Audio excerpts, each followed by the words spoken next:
I had the pleasure recently to interview James McDermott. He is a father of three, patient care tech at Jefferson Health, and most importantly, a giant fan of bourbon. Me and Jim sat down and discussed bourbon, some of his favorites, some of his experiences with the community, just to get a sense of what it would be like to be a bourbon hunter out in the world today. So, as we're sitting in the room now, a lot of bourbon around. So, A few bottles. yeah, so you could say you're a big bourbon guy. Yeah. You could say that. I fancy myself a bourbon. I actually started out as I was always being Irish.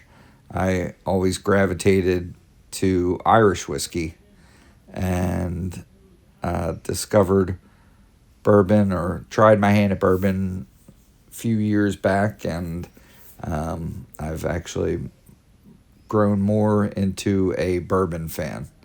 So, how many bottles right now are you about up to? Right now, I have probably 130, maybe. It's a safe guess. One of my favorite tasting would be either I have a Stag Junior. It's okay. Yeah, it's good. It's good. It's good.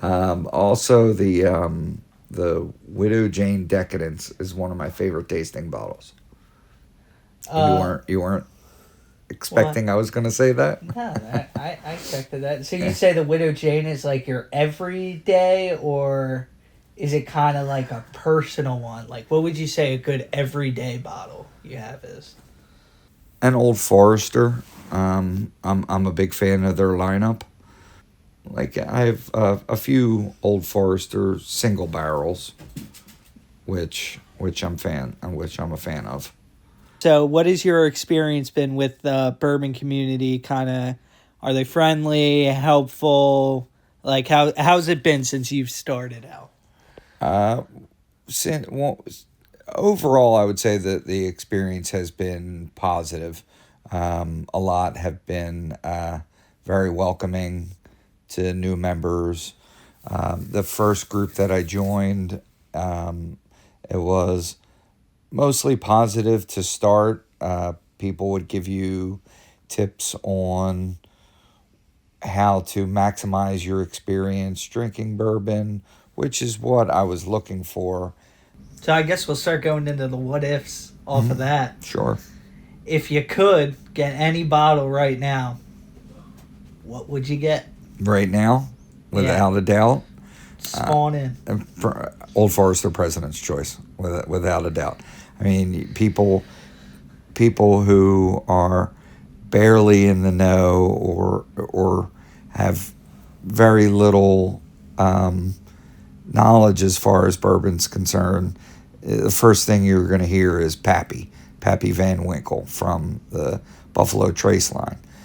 It's a very, very delicious bourbon, and anyone who's able to get their hands on a bottle should definitely consider themselves lucky.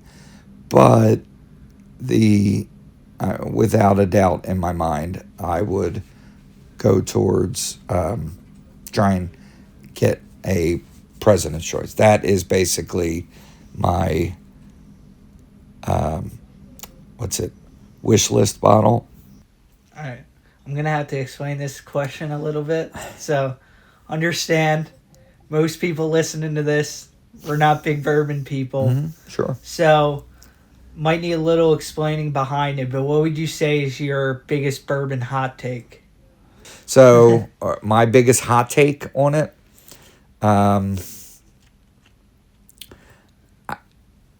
there's a lot of people in the community who are very welcoming, and then there's some people who can be snobs, and that they think that if you drink bourbon a certain way or if you talk about bourbon a certain way, like they think less of you because of that. one of the things which I just saw today, and it's a hill I'm willing to die on,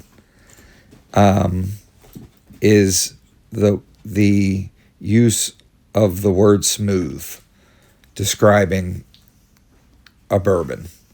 Somebody said something on a TikTok like, "What would you say is a really smooth bourbon daily drinker or what have you?"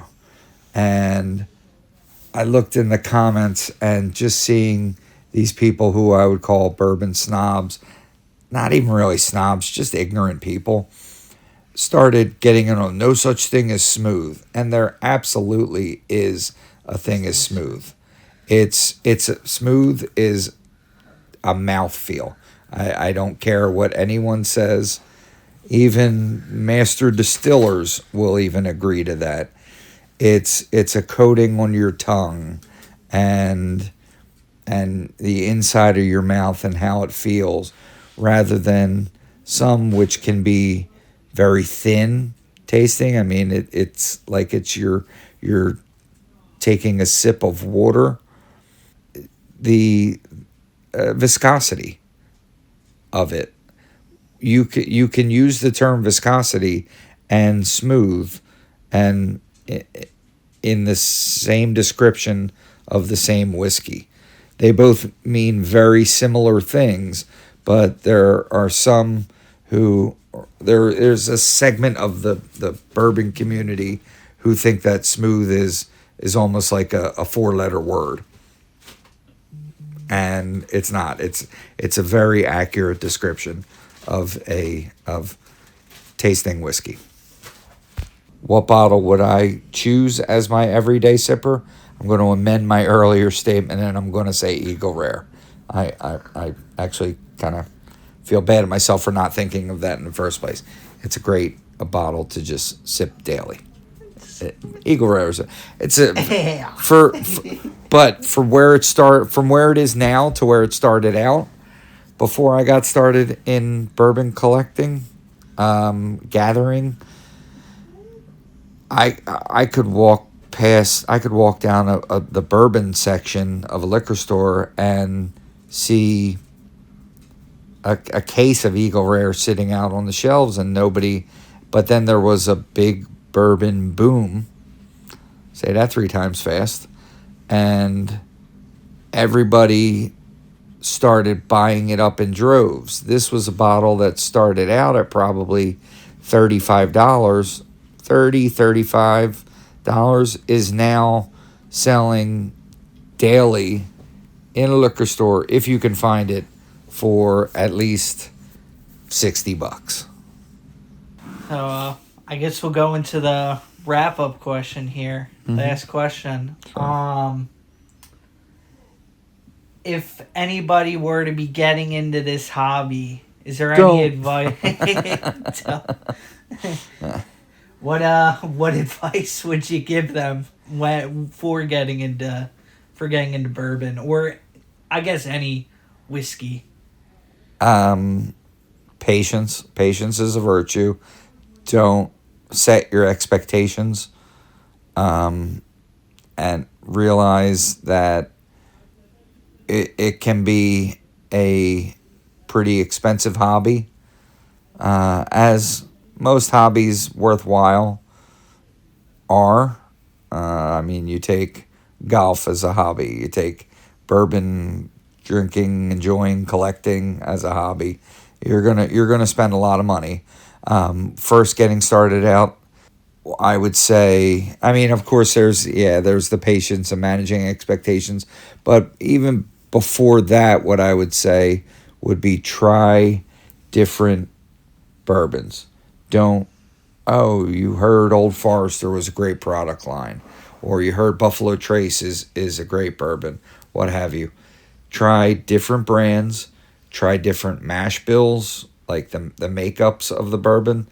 Don't set your sights on just one thing, and because it's a whole expansive world out there of tastes and smells and experiences that you'll get with you could take two bourbons side by side.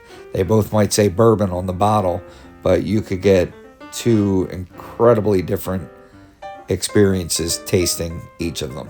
Awesome. Thank you for the time. Sure, my pleasure. Anytime. Yeah.